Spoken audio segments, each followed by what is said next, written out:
Good morning, કેમ છો? કસા કાય મજા? આમ થોડા આગળ તો રહ્યો ભાઈ. તો ભાઈ કહું ને કે આજે વ્લોગની શરૂઆત ચોટીલાથી જ કરી રહી છે. અરે યાર મને વ્લોગ બનાવી દે.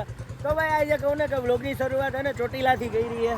જે લ્યો તમને બધાના દર્શન કરાવી દેવા. અહીંથી ડુંગર દેખાય છે, દેખાતો હશે. યસ.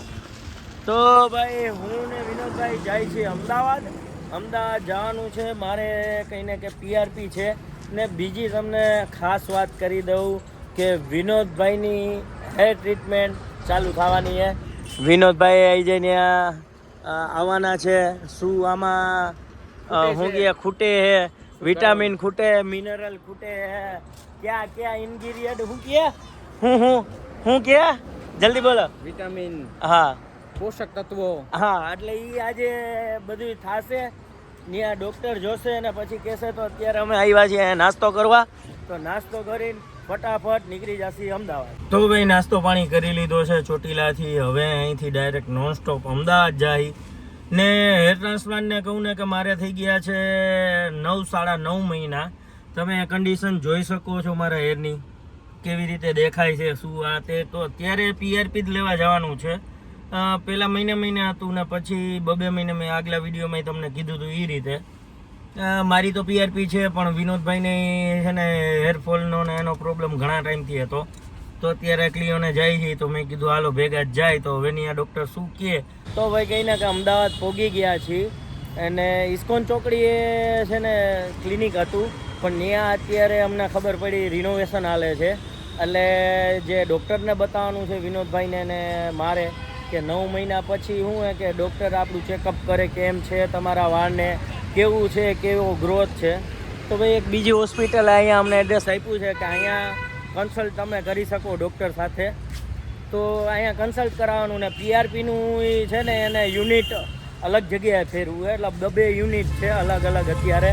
ને જેને પણ પછી અત્યારે હેર ટ્રાન્સપ્લાન્ટ કરવું હોય કે પીઆરપી કાંઈ પણ ટ્રીટમેન્ટ લેવી હોય તો તમે ફોન કરી દેજો, તમને એડ્રેસ મળી જાય.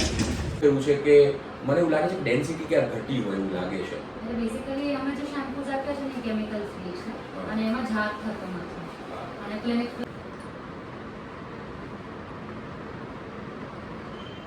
ક્યારે શેમ્પૂ કર્યું છે આજે પેલું સેલ્સન? હા ગ્રીન છે ને જે.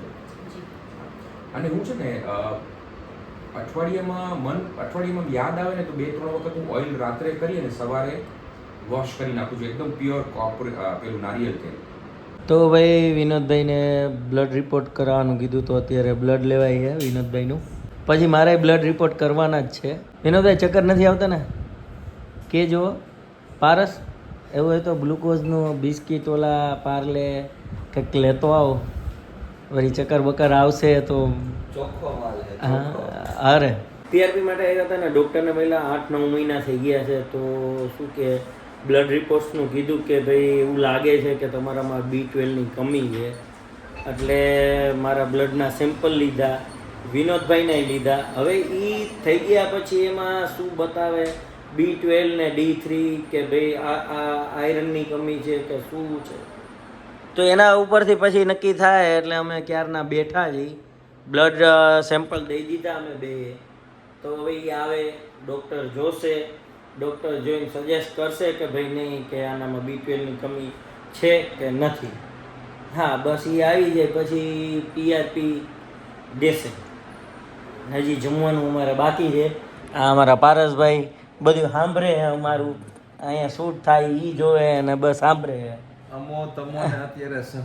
સહન કરી. વિનોદભાઈનું કહેવાનું એટલું છે કે પહેલાં વિચારતા હતા કે હેર ટ્રાન્સપ્લાન્ટ કરાવવું કે નહીં, પણ વિનોદભાઈનું હવે કહેવાનું એવું છે કે મારે એટલી બધી ડૉક્ટરે અત્યારે જોયું ને પછી કીધું કે એટલી બધી તમારે આમ હેર ટ્રાન્સપ્લાન્ટની જરૂર નથી. તો હવે વિનોદભાઈનું ને ડૉક્ટરનું ટૂંકમાં એવું કહેવાનું થાય છે કે આ જે છે ને એ બચી જાય. કેવી ટ્રીટમેન્ટ કીધી? સેમસંગ નહીં, સ્ટેમ સેલ. કેવી? Stem cell. હા, તો એ એક પ્રકારની એડવાન્સ પીઆરપી છે. હા, તો એ છે ને વિનોદભાઈને ટ્રીટમેન્ટ કરવાની છે. તો પેલું આમાં કેવું છે કે તમે પીઆરપી કરાવો ને નોર્મલ જે જૂની પદ્ધતિ, એ વર્ષમાં તમારે 4-5 વખત કરાવવી પડે. ઓકે. અને આ છે ને વર્ષમાં એક જ વખત કરાવવી પડે stem cell. Okay okay. નવી ટેકનોલોજી આવી છે. હા તો તમે નવી ટેકનોલોજીની તમે ટ્રીટમેન્ટ લેશો. કેવું છે કે આ લોકો વ્યક્તિ જોઈને ટ્રીટમેન્ટ આપે. અચ્છા VIPs ને લાઈક એક્ટર્સ. એટલે એને બરોબર. મારું 28 ઓગસ્ટે ગુજરાતી મૂવી આવે છે. ઓકે આમાંય પ્રમોશન. સર સાથે ઓકે. એટલે અમને વિચાર્યું કે આવો સ્ટાર જો મારી પાસે આવતો હોય અરે તો નવી ટ્રીટમેન્ટ આપીએ. અરે અભિનેતા અભિનેતા કલાકાર.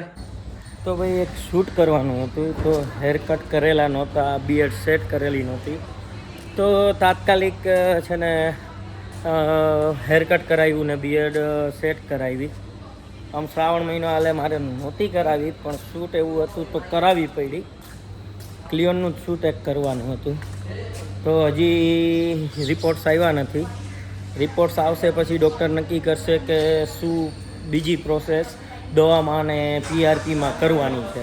તો ભાઈ હવે તૈયાર થઈ ગયા છીએ. હવે એક કેફેમાં એક રીલ ફોર્મેટમાં શૂટ કરવાનું છે. હવે ત્યાં જઈએ. હજી અમારી ટ્રીટમેન્ટ તો ચાલુ થઈ જ નથી. વાવ, ક્યારના સવારના અમે આવ્યા છીએ. એટલે એમાં એવું છે કે બ્લડ રિપોર્ટ્સ હજી આવ્યા નથી. બાકી જો અત્યારે બ્લડ રિપોર્ટ ન કરાવત ને તો PRP ને બધી બાકીની પ્રોસેસ છે ને આવતા મહિનામાં ટૂંકમાં સ્ટાર્ટ થાત. એટલે ભાઈ આજે આવ્યા હી ટાઈમ કાઢીને તો પતાવી લઈ. વિનોદભાઈની હજી ટ્રીટમેન્ટ ચાલુ નથી થઈ, એની બાકી છે. સેવામાં જ છું, લેવા મૂકવા. હા, લેવા મૂકવામાં જ છે. જાણે મારી શું કે જાન જાતી હોય એની જેમ. તો બસ હવે શૂટ પતાવીને અહીંથી નીકળીને પછી આપણી ટ્રીટમેન્ટ ચાલુ થાય. તો અત્યારે વિનોદભાઈના ફોટોગ્રાફ્સ પડે છે ક્લિનિકમાં. ફોટોગ્રાફ્સ એટલે પડે છે કે પછી રિઝલ્ટ મળ્યા પછી ગ્રોથની ખબર પડે કે પહેલાં કેટલું હતું વોલ્યુમ વાળનું ને પછી કેટલું ગ્રોથ થયું. તો ભાઈ અત્યારે કહીને કે કમ્પ્લીટ બધા શૂટ થઈ ગયા છે. હવે બસ ટ્રીટમેન્ટ ચાલુ કરવાની છે, એની જ રાહ છે. એક પતે પછી રાજકોટ નીકળવાનું છે. હવે વિનોદભાઈની ટ્રીટમેન્ટ ચાલુ થઈ ગઈ છે અને પછી મારી ટ્રીટમેન્ટ ચાલુ થશે PRPની. આજે ભાઈ બહુ એટલે બહુ લેટ થઈ ગયું. શૂટમાં લેટ થઈ ગયું ને અમદાવાદના ટ્રાફિકમાં બહુ લેટ થઈ ગયું. હું અહીંયા બેઠો છું ને બાજુમાં વિનોદભાઈ ટ્રીટમેન્ટ લે છે. તો હમણાં આપણે જોઈ કે વિનોદભાઈનો શું હાલ છે ને જોઈ તમને બતાવું. તો વિનોદભાઈ કેવી રહી ટ્રીટમેન્ટ તમારી? ટ્રીટમેન્ટ છે ને આમ તમે જેટલું જે કહેતા હતા ને પેઇન થાય એવું જરાય પેઇન નથી થયું. અને મેમે મને એવું કહ્યું, ડોક્ટર નિશા મેમે એવું કહ્યું કે જે તમને ટ્રીટમેન્ટ આપવામાં આવી છે ને સ્ટેમ સેલ વાળી, એ ઇન્ડિયાની અંદર બહુ ઓછી જગ્યા છે ને એમાં આપણે એક છીએ. બરોબર. ક્લિનિક. બરોબર. આપણે ત્યાં ટ્રીટમેન્ટ અને એ ટ્રીટમેન્ટ આપણે લીધી છે અને રિઝલ્ટ બી સારું છે. ઓકે, થેન્ક યુ ક્લિયોન આ ટ્રીટમેન્ટ આપવા માટે. હું તો તમને એટલે કહેતો હતો કે તમે બી નો જાવ ને એટલે હું તમને એવું બધું કહેતો હતો કે આમ થાય ને તેમ થાય. અગાઉથી તમને હિંમત આપતો હતો. હા, એકચ્યુઅલીમાં એટલું બધું ડેન્જર તમે બતાવી દીધું હતું ને મને, ડેન્જર કે ફીલ થયું ત્યારે કંઈ જ ન થયું એના જેવું.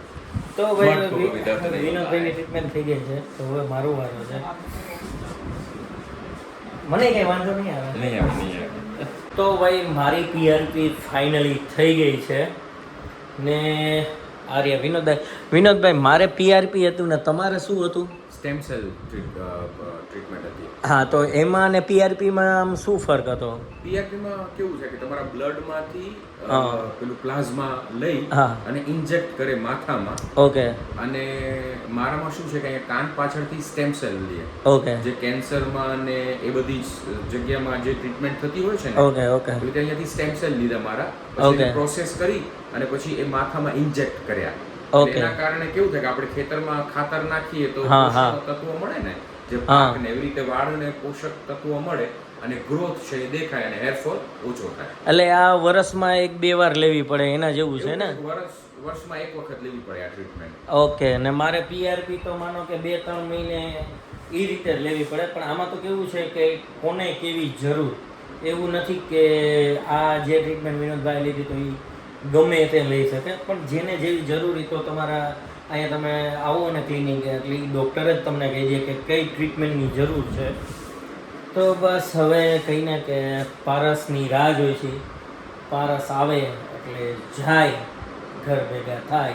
ને વિનોદભાઈ તમને આમ દુખાવો કેટલો છે? તો મને દુખાવો સાચું કહું ને હા તો મને 10% દુખાવો, પણ એ કેવી રીતે કે આમ કીડી કરડતી હોય ને કેવું આમ હા ઓકે હા ચટકા ભરે હા આમ શું કહેવાય બસ એવું કંઈક હતું પણ આમ મને જેવી રીતે બધા ડિસ્ક્રાઇબ કરતા થોડું પેઇન થાય પણ મને જરાય પેઇન હું તમને બીવરાવતો તો એવું કઈ નહોતું ને તમને મેં જોયા છે તમે પીઆરપી લેતા જેમ રાડારાડી કરતા એવું કઈ નથી થયું જે તમે ડરાવતા હતા કે ખબર નહીં મને પણ મને નથી થયું એટલે હું તમને હે ને એ એક પ્રકારની છે ને હિંમત આપતો હતો બીવરાવતો હતો મેં કીધું ઓલરેડી વિનોદભાઈ એમાં શું ઓટીમાં જઈને બી નો જાય ને મને છે ને અહીંયા જ્યારે ઇન્જેક્ટ કરતા હતા જ્યાં ઇન્જેક્ટ થતું હતું ને ત્યાં આપણને કેમ ખંજવાળ આવે હા હા હા એવું થતું હતું એ ટાઈપનું હા ઠીક છે તો હવે જોશે ના ભાઈ ઓલા શું કે તાકાતના ઇન્જેક્શન નથી આપણા ડ્રાઈવર આવે એટલે હા અમારો ડ્રાઈવર અત્યારે એકચ્યુઅલીમાં બહાર ગયો છે એ આવે એટલે અમે ભાગી પરબારા તો સવારના 5 વાગ્યાના નીકળ્યા હતા અમદાવાદ પોઈગા ઘણું બધું ટ્રાવેલ કર્યું વાતુના ગપાટા કર્યા વ્લોગ બનાવ્યા શૂટ કર્યું ને ટ્રીટમેન્ટ કરી મારી ટ્રીટમેન્ટ કરી મારે તો પીઆરપી હતું વિનોદભાઈની ટ્રીટમેન્ટ આજથી શરૂ થઈ છે તો આગામી વિડીયોઝમાં મામુના વિડીયોઝમાં અને વ્લોગમાં તમને જોવા મળશે કે વિનોદભાઈને કેવું રિઝલ્ટ મળ્યું છે તો હવે ફાઇનલી અમે રાજકોટ નીકળી ગયા છીએ વિનોદભાઈ આવતા હતા અમે ત્યારે અમદાવાદ આવતા હતા ત્યારે સૂઈ ગયા હતા હવે પાછા સૂઈ જશે શું કેવું વિનોદભાઈ આજનો એક્સપિરિયન્સ કેવો રહ્યો ટ્રીટમેન્ટનો મસ્ત રહ્યો પણ હું છે રાત્રે મામુ એડિટિંગ માટે જાગ્યો હા. એટલે પછી છતાંય મામુ અપલોડ તો ન થયો ટેકનિકલ ફોલ્ટના કારણે તો હવે તમને રવિવારે જોવા મળી જશે ને ભાઈ તમારે કોઈને હેર ટ્રાન્સપ્લાન્ટ કે હેર ટ્રીટમેન્ટ કરાવી હોય તો ડિસ્ક્રિપ્શનમાં હું ક્લિયોન ક્લિનિકનું એડ્રેસ ને ફોન નંબર નાખી દઉં છું ને બીજી ખાસ વસ્તુ હું તમને કહી દઉં કે એ જે હું નંબર આપું છું એ મારા નંબર નથી ક્લિનિકના નંબર છે એટલે એવા ઘણા ફોન ત્યાં ક્લિનિકમાં આવ્યા કે જોંગાભાઈના નંબર આપો તો એ મારા નંબર નથી ક્લિનિકના છે ને જો ક્લિનિકને રિલેટેડ હોય તો જ એમાં કોલ કરજો ને બાકી ત્યાં સુધી હવે આપણે રજા લઈ આજની ગધા મજૂરી આપણે અહીંયા જ પૂરી કરી ત્યાં સુધી જય માતાજી જય શ્રી કૃષ્ણ બાય બાય